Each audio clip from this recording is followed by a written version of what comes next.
Hi అండి, welcome to హెక్సికా foods. ఈరోజు వీడియోలో చెక్కల్ని క్రిస్పీగా వీట్ షాప్ స్టైల్లో చేసి చూపిస్తున్నాను.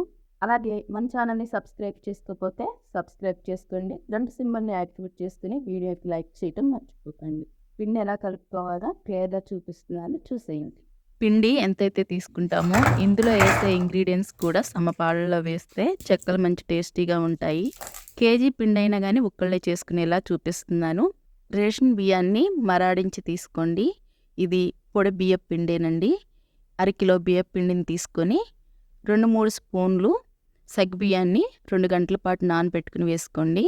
అలాగే 3 స్పూన్లు పెసరపప్పుని కూడా 2 గంటల పాటు నానబెట్టుకుని వేసుకోండి. పచ్చిశనగపప్పుని కూడా ఒక 2-3 గంటల పాటు నానబెట్టి వేసుకోండి. 5-6 పచ్చిమిర్చిని 1 ఇంచు అల్లం ముక్క వేసి గ్రైండ్ చేసుకుని వేసుకోండి. అలాగే ఒక 2 రెమ్మల కరివేపాకుని చిన్న ముక్కలకు కట్ చేసి వేసుకోండి. టేస్ట్కి తగ్గట్టుగా సాల్ట్ వేసుకోండి. సాల్ట్ చూసుకుని వేసుకోవాలి. 1.5 స్పూన్ వరకు పడుతుంది. ఇలా ఈ పిండిలో బాగా కలిసిపోయేలాగా కలుపుకోవాలి. వేడివేడిగా ఉన్న నెయ్యిని 2 స్పూన్లు వేసుకొని పిండికి బాగా పట్టించాలి. ఈ నెయ్యిని బాగా కలిసిపోయేలాగా ఇలా కలుపుకుని ఈలోగా 300 ml వరకు నీళ్ళని వేడి చేసుకోవాలి. గోరువెచ్చగా ఉన్న నీళ్లతో పిండిని కలుపుకోవాలి. నీళ్ళన్నీ ఒకేసారి పోయకుండా కొంచెం కొంచెంగా పోసుకుంటూ చపాతీ పిండిలాగా కలుపుకోవాలి. పిండిని ఎంత బాగా కలిపితే చెక్కలు అంత క్రిస్పీగా వస్తాయి. కాబట్టి పిండిని మంచిగా సాఫ్ట్గా కలుపుకోవాలి. ఇలా కలిపిన తర్వాత చిన్న చిన్న బాల్స్ లాగా చేసుకోవాలి. గులాబ్ జామ్ బాల్స్ లాగా 2 వాయిల్కి సరిపడా ఉండల్ని చేసుకొని మిగిలిన పిండి ముద్దకి ఒక వెట్ క్లాత్ని కప్పి పక్కనుంచండి. ఈలోగా పూరీ ప్రెస్లో ఆయిల్ కవర్ పెట్టి ఇలా ప్రెస్ చేసుకోవాలి. ఈలోగా డీప్ ఫ్రైకి సరిపడినంత ఆయిల్ పెట్టి ఆయిల్ వేడయిన తర్వాత ఒక్కొక్కటిగా చెక్కల్ని వేసుకోవాలి. చెక్కల్ని ప్రెస్ చేసేటప్పుడు మరి పల్చగా ప్రెస్ చేయకూడదు.